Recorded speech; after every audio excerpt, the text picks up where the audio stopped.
ये कौन सी वाला है उस्मान भाई? शरीक सड़ेंगे।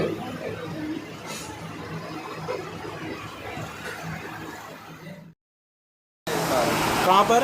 हम आज चपली कबाब, ये कहाँ पर करके लोकेशन है इसकी? ये सदर में है। बड़े अच्छे कबाब होते हैं, ये इतने इतने बड़े बड़े कबाब होते तो हैं। आपने अभी कौन सा कबाब का ऑर्डर किया? मैंने मटन का लगवाया, चिकन का और बीफ का 3 किस्म किया, तीनों लगवाए, तीनों खाएंगे हम।